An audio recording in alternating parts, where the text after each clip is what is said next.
ലോക്സഭാ തെരഞ്ഞെടുപ്പിന്റെ ഒന്നാംഘട്ട വോട്ടെടുപ്പിനുള്ള പരസ്യപ്രചാരണം നാളെ അവസാനിക്കും. ഉത്തർപ്രദേശ്, തമിഴ്നാട്, ബംഗാളടക്കം 17 സംസ്ഥാനങ്ങളിലും 4 കേന്ദ്രഭരണ പ്രദേശങ്ങളിലുമാണ് ആദ്യഘട്ടത്തിലെ വോട്ടെടുപ്പ്.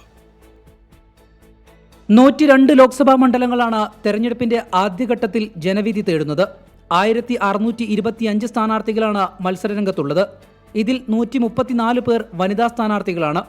കേന്ദ്രമന്ത്രിമാരായ നിതിൻ ഗഡ്കരി, കിരൺ റിജിജു എന്നിവരും കാർത്തി ചിദംബരം, കനിമൊഴി, ചിരാഗ് പാസ്വാൻ, നകുൽനാഥ് എന്നീ പ്രമുഖരും ആദ്യഘട്ടത്തിൽ ജനവിധി തേടും. തമിഴ്നാട്ടിലെ 39 ലോക്സഭാ സീറ്റുകളും ആദ്യഘട്ട വോട്ടെടുപ്പിൽ ഉൾപ്പെടുന്നു.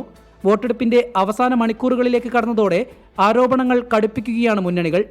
മണ്ഡല പുനഃക്രമീകരണങ്ങളുടെ പേരിൽ തമിഴ്നാടിനെ ദുർബലപ്പെടുത്താൻ BJP സർക്കാർ ശ്രമിക്കുകയാണെന്ന് തമിഴ്നാട് മുഖ്യമന്ത്രി MK സ്റ്റാലിൻ ആരോപിച്ചു. കേന്ദ്ര നീക്കത്തിന് പിന്നിൽ ഗൂഢലക്ഷ്യങ്ങളുണ്ടെന്നും MK സ്റ്റാലിൻ എക്സിൽ കുറിച്ചു.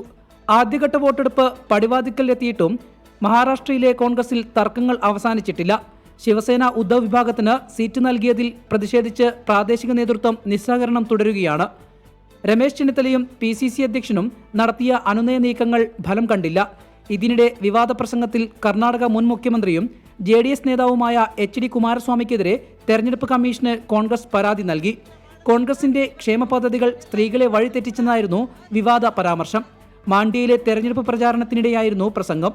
വനിതാ കമ്മീഷൻ കുമാരസ്വാമിക്ക് നോട്ടീസ് അയച്ചിരുന്നു. വിവിധ ബ്യൂറോകൾക്കൊപ്പം 24 ചെന്നൈ.